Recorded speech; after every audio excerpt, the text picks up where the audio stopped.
in for a treat here because, the whole concept of this channel, obviously the greater than good, is to really just highlight people who are doing awesome stuff, awesome things. And this next gentleman is no exception. We met on Instagram. I've liked a lot of his posts. He's funny. And I think what really drew me at first really was just his handle, and we'll talk a little bit more about that. But Chuck Hernandez in San Antonio, man, thanks for being here. Thank you very much, dude. I'm honored that you asked me on, and I will say that in following your journey, I know that you've done what a lot of people are aiming to do, myself included, and so I appreciate the invite. You know what? It's just doing it, man. I mean, just going out there and just doing it. Whatever it is, if it's writing, if it's doing a little, podcast or channel like this, I think at the end of the day, and I say this a lot, I'm a storyteller. I just like stories and I like telling stories, but I like sharing them even more than telling them, which is why I want to talk to people like you. And so, I would be remiss totally if I didn't, just ask you, how's your mom doing? You know what? Thank you for asking. So we had this scheduled a week ago, and my mom, and then subsequently my brother wound up coming down with COVID. But that night I was supposed to do it. She's elderly, and I had to make sure that I was available if needed. And she got through the worst of it, and she's almost fully recovered. But nothing like what, could have been, pre-vaccine days or Sure. Any type of medication or whatever. So she's doing well. Thanks for asking. He's doing well. Awesome. Yeah, I want to make sure because, in trolling the way I do, you posted a cool photo of the two of them, your brother and your mom, for his birthday. And, right. And you mentioned that, he gave you your first instrument, and you come from a very creative family, so him being an artist, tattoo artist, you doing the work that you do, you're into art as well, comedy, right. You're creative, you come from a creative background. So tell me a little bit about that. I mean, what was it like growing up? Okay. So I think that, like a lot of, and this is seemingly cliche, a lot of overweight dudes being funny, and so, basically it would have probably started in class, joking around, to joking around with everybody about everything. And kind of that being, probably a deflection, of I would say more realistic or like sensical kind of behavior. And so whether it be obnoxious or being funny or whatever, but being a ham, and so I try to pair that with being serious when I'm supposed to be and that sort of thing. But I would say that growing up I definitely was kind of joking around, but being creative. And it's interesting because having the space to be creative, I think, is important, but only by the grace of my hardworking parents. When different parts of your life you kind of grow into, or you're in and you reflect and you realize that you're only here because somebody worked their ass off, and you only have those opportunities because somebody worked their ass off. And so then you start to panic and you start to realize that there's even less time. When you realize that time flies, it goes even faster. The happy wanderer, is someone that is oblivious to all that. And, so it's one of those things where you're almost cursed when you realize how time flies. I know that your kids are older, and you've already gone through what I'm going through. I've got a 7 and a 9-year-old boy, and they're both wild, and I'm doing everything I can to steer them and give them opportunities, but make sure that they are gracious and humble about whatever opportunities they have, because They may not have the opportunities that a lot of other kids have, but they have a lot more opportunities than a lot of other kids have. Absolutely. My wife and I talk about that a lot. I mean, and you're right. I have older children, but we do have younger children as well. It's almost like I've lived two lives, right? Through them. Right. There was a gap between the older ones, as they're dubbed, and the younger ones, 13 and 10. Right. And so I totally understand, but one of the things that totally resonated with me right now was when, growing up in a creative family, being the funny guy, playing into a stereotype. That happens to the little guys too. I was knee high to a wastebasket, man. I mean, I was a shrimp growing up. I was very much a late bloomer. So, Okay. you had to either, because I was going to get my butt kicked anyway. Right. So you might as well be the smart ass in class and make people laugh. That's a defense mechanism for a guy like me. Was that a defense mechanism for you? You know what? It was a deflection, basically because, I would say that being overweight pretty much my whole life, you understand how to navigate certain things, at my worst, I was, the worst I ever saw on a scale was 525, the highest. And so, when you're walking around and carrying that much weight, it doesn't matter what the trauma is or the circumstance or the excuse, whatever, you know how to navigate everything. You gotta, plot every move. You gotta plot there's nothing is easy. And so, I think that, it's easy to have a deflection like that. Give me an example of that. Yeah, give me an example of that. So, I can understand like a pool party. Okay. Right. And again, being the shrimp guy, no musculature whatsoever, and everybody's like gone through puberty and the whole thing. That's the last thing I knew I wanted to do growing up. But but what else would you maybe experience at that stage? Okay, so I'm married and have two kids, and I would say that being overweight and being, I would say, misshapen or whatever, I'm top heavy. I'm a big guy, whatever. And whatever. So I've got to be pretty damn charming to, to date somebody or, to have any type of relationship with anybody, and so I would say that, that's a pretty huge, I think, obstacle to overcome. But having that ability to talk and having that ability to make people laugh and that sort of thing, and becoming endeared, to people, I think, is something that you have to learn how to do. So I'd say that I probably talk a lot more than the usual person because of that, because you're kind of engaging in people socially, something that is not typical, I guess, these days, Sure. Talking about the elevator, I'll be honest with you. I was just thinking about it.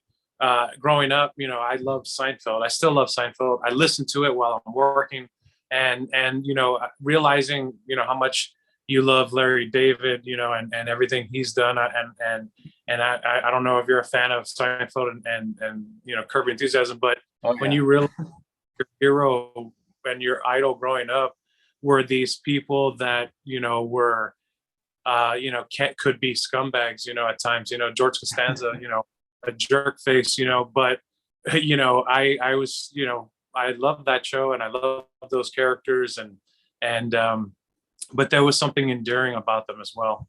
And so, I think that, navigating things, being overweight certainly is, is something that forces you to, to be social and to navigate or, become, a hermit, they were flawed. Like every one of those characters had a flaw of some kind, whether they're neurotic, whether, it didn't matter what it was. And of course we all know Larry's flaw on Curb, Right. right? You know, his personality. But we all have the flaws, and we all learn how to kind of circumvent or navigate Right. around those flaws to put maybe our best foot forward, especially like on social media. And in Right. your Right. case, a stage. In my case, you know, with the written word or in this form or whatever. Right. But you know, you had mentioned in your bio, and it kind of speaks to what you just said about being funny, being vocal, Right. breaking the ice, Right. things like that, right? The tricks of the trade, so to speak. And you Right. say it happened by accident. And Oh, so right.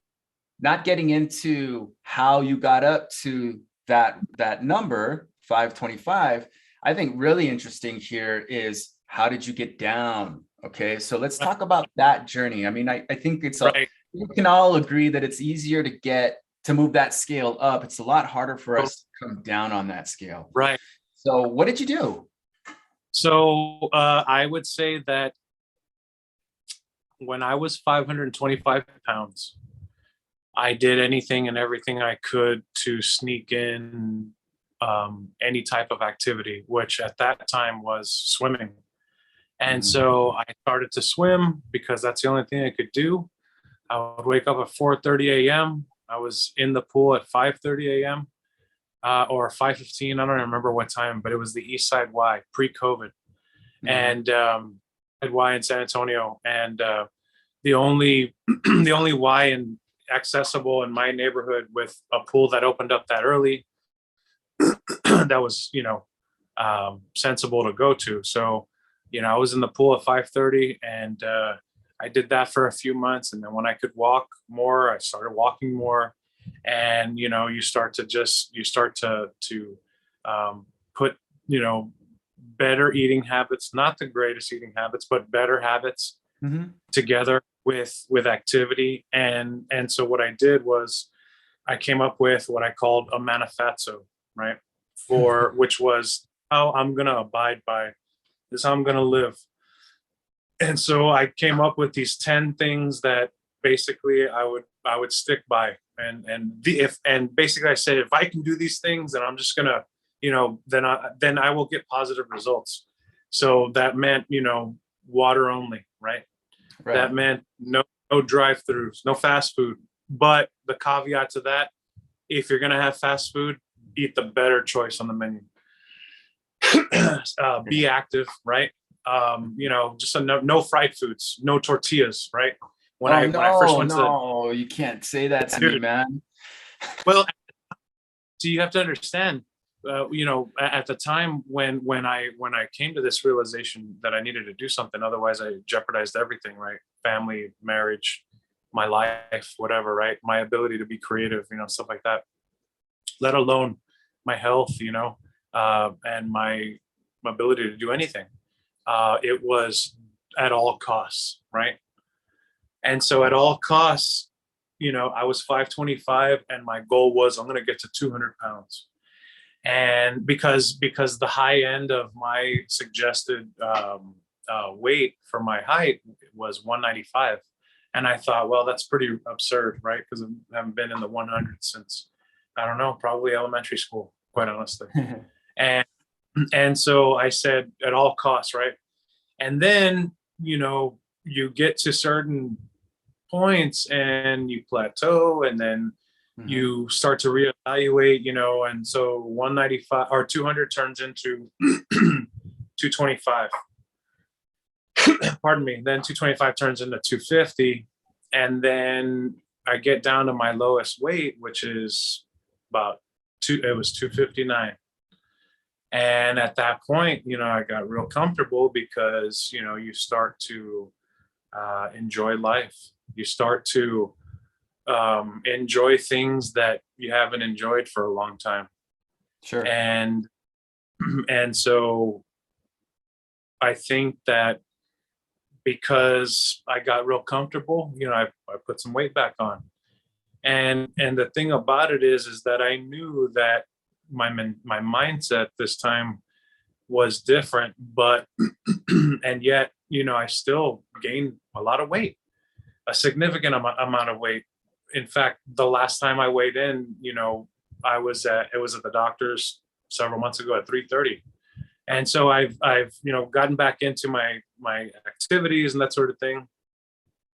But to consider a swing from 260 roughly, right, to 330 in a matter of a year and a half, after having lost, two, basically what that tells you is that I deal with addiction, right? In food, I deal with that every day. I wake up, I think about it, right?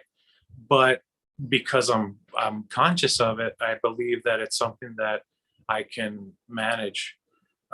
Some days better than others, and but having that, being cognizant is everything, right? Having that awareness is everything, because there is no excuse when you're cognizant, right?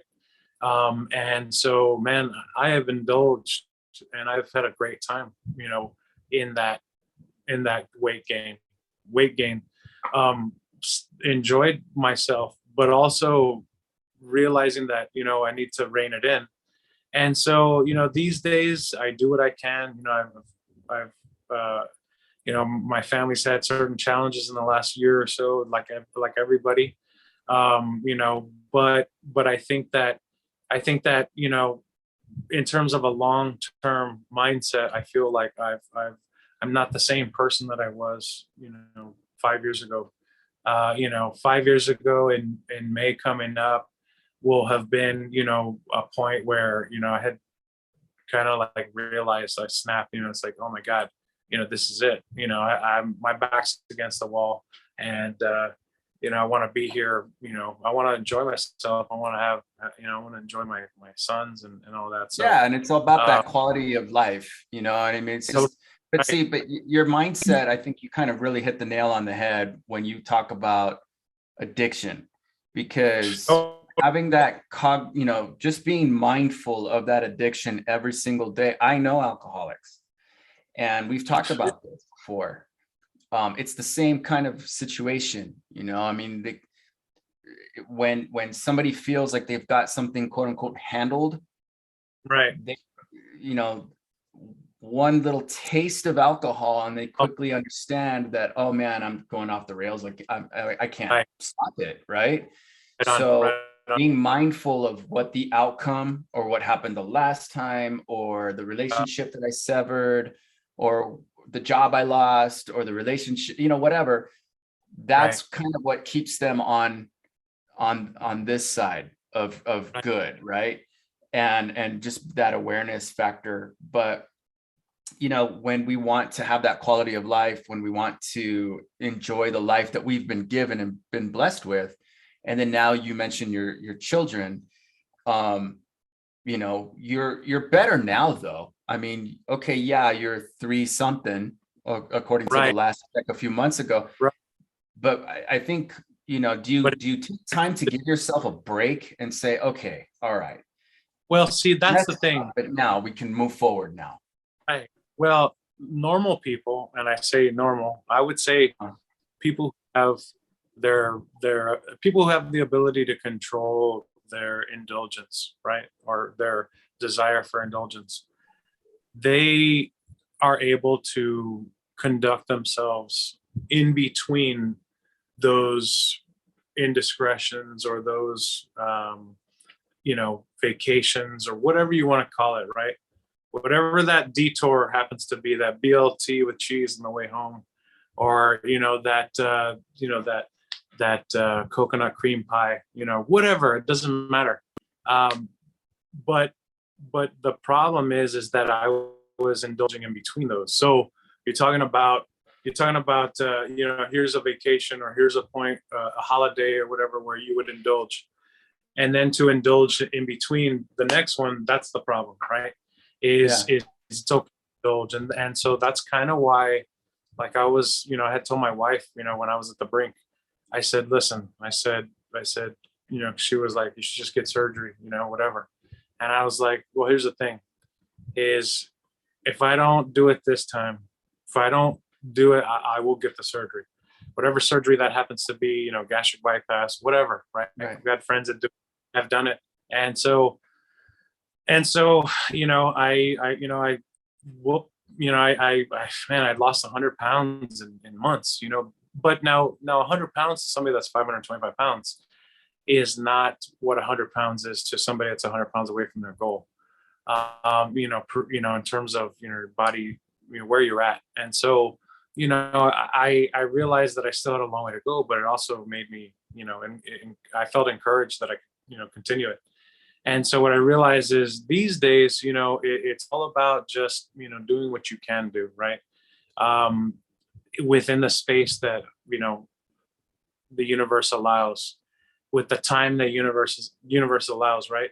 When I go to the grocery store, right, I take reusable bags and I tell the people at the checkout, I will bag my own groceries. And they look at me like I'm crazy. But it's more about, Lifting weights. a couple, well, it's two sides. One, they don't put as much in the bags as I do, right? And because they don't want to crush your stuff. I don't care, whatever. I can do it quickly, whatever. But then also, that's 10, maybe 10 calories, of doing the bags real quick, right? Any little thing, right? Parking the furthest away, right? At Right. work, Yeah. shopping, grocery shopping, whatever, it doesn't matter. It's finding those little things that, add up, and so I think that, what sucks is as I get older, you realize that it's just harder and harder as time goes on. So, realizing, being cognizant of being mindful is everything. And so I feel, I enjoy my life these days more than I did before. That's I good. was, I mean, I'm really happy to hear that. So, as far as that enjoyment and the comedy and things that you've done, right, professionally, let's talk a little bit about that. I mean, because there's a lot to right, be said. I mean, you kind of started it out by saying, hey, it's awesome, I'm doing what I do, and that's great, and everything, but it takes some stones to get up on a stage. Okay. It takes you some know what, stones to get up in front of people and put right, yourself out there for right, public consumption, good or right, bad. All right. And they're right, called reviewers. I've had right, good and bad. So right talk on. to me about So my brother bought me a bass guitar when I was 15 years old, and because he was a drummer and I would watch him that. drum. And I said, I want to do something, what can I do? He said, get a bass guitar and we'll be a rhythm section. Battery. And That's right. so he bought me a bass, a Fender Jazz. I'm sorry, he bought me you know what? Yeah, he bought me a Fender Jazz bass. And it was, we started playing and we play covers, whatever. We had a little cover band, whatever. And that was awesome. But then I continued playing with other friends, and he moved away for work, whatever. So, but I continued. And so, I've done a bunch of different creative things. I write music, and I produce little videos and, stuff like that. I've done some commercials and stuff like that for some friends and stuff. But I think that, in terms of creativity, having that space, I'm humbled by the opportunity to do that, even though the time may not be what it is because of all these obligations. I mean, I have to work out. I have to give my sons attention. I have to give my wife attention. I have to give attention to, finances and this, that, and the other. But, a while back, I remember hearing this interview that Bob Dylan gave, and he said something like, even if I wasn't famous, I'd be writing music. And it's easy for him to say because he's famous. But, Right. I feel the same way. I feel like, I'm gonna continue to be creative. I'm gonna continue to walk around the house singing songs about Gold Bond and whatever the hell, tune, comes to my head. And and I'm gonna do it because that's the universe kind of speaking to me. Yeah, man. That I mean, I like to bastardize Christmas songs and sing them to my wife, and they're, dirty, that's but right. just to make her laugh. Right. But Right. there's some. I heard somebody say this on a podcast that I listen to almost religiously, and it was a filmmaker who said it, and basically he was saying, my life used to be about the outcomes. It used to be about the box office, opening weekend, and global gross revenue, ticket sales, right? That's how I'm judged Right. in the professional world. Book sales, you're judged. Right. Reviews, you're judged. I mean, attendance to a show, you're judged, and all that stuff. Right. Views, we're judged by these like outcomes, right? Right. And so he was basically saying, you know, once I started to understand that, you know, this might have been a flop, this movie that I just made, but it could have changed one person's life. Or you know what? I got somebody out of the house tonight and they enjoyed themselves for a couple of hours. Right. That when I started focusing on that stuff, then it wasn't a job to me anymore. It was actually, Right. you know, I was starting to define success in a different way. And so for you, you know, and for people like me, you know, I think in general, when we're creative, a lot of the Right. times we're thinking about that end result, that cover, or that poster, or that jingle, or Correct. whatever it is. Totally. And maybe not enjoying the process as much. You know what I'm Yeah. saying? And You you know know, I think what? there's a lot to be said in your journey and that process, and looking at those Right. small victories, right? Right. Right. You know, the mundane, right? The minutia of life, right? I remember, there's something to be said about enjoying a lot of the crap, Yeah. that we want to get past, that we want to fast forward through, because it's those moments that you'll look back on and wish you had one more time. Yeah. And so I definitely feel like trying to be as present, instead of thinking about what I've got coming up or dwelling Sure. on mistake or whatever, right? Am I successful in doing that? Not all the time, but I strive for that. And so, I'll continue to create, because that's something that calls to me. And I'm happy that I'm in a space where I can do that, because I realize some people don't have the time to do that. And Man, I'm happy that you're doing it too. I mean, wasn't it Eddie Van Halen that said, you know, sometimes you got to eat a shit sandwich to appreciate a good steak? right. Oh, you know what? Speaking of Van Halen, bro, as we wind this down, because I gotta split. Yeah, no, I I'm understand. glad but I'm down to chat another time. I'm glad Sure. that you said that's the name that they gave me, because not a lot of people would have referenced that. But it's a great reference. It's awesome to have come up with that, on the spot, being witty like that. I realize that, it's from something, but, not a lot of people reference Jeff Spicoli, but, every once in a while, if I'm throwing something out, I always reference Judge Reinhold saying, "I will serve no fries before their time." That's right. But it's great. It's a great ability to reference that flick, because it's pretty important. But When you know, you know. If you get it, you get right, it. yeah, totally. And you know what? I was like, "What the hell is that?" And I wasn't gonna look it up, whatever, real quick. But I mean, it's one of those things where there's this familiarity, even when you don't know exactly where it's from, because everybody knows, Chef Spicoli. So, Right on. I appreciate the kind words. I appreciate the invitation, and Hey, I'm anytime, man. I mean, really, right on. honestly, it's too short. It really is. I mean, it just went by like that. I Right. can't believe it. But yeah, no, I'm gonna follow up, and we're gonna stay in Okay. touch and everything. Okay. That And sounds good. last but certainly not least, F the Lakers. You know what, Well, bro? we have that one in common too. The my handle, No Time for Lakers, or my email address, and that's also my personal Instagram. But the being a Spurs fan, through and through, growing up, when David Robinson came along and saved the franchise, and he would always, they would always lose in the playoffs, but then Tim Duncan comes in as a savior. I was just talking to my friends about how that 20-year run of Duncan's, we're so privileged to have lived through that, because that's Should have been the of living through Brady in New England. can you imagine, that being your hometown team? I mean, the greatest of all time, because I would argue that Duncan is definitely one of the greatest of all time. He's I would definitely a argue lot. that he would have looked a lot better in a Celtics uniform, but Dude, that's I'll tell you what. Oh, are you a Celtic fan? oh God. Yeah, I think fan's probably a light way of putting it. Fanatic, Okay, maybe. right. You know what?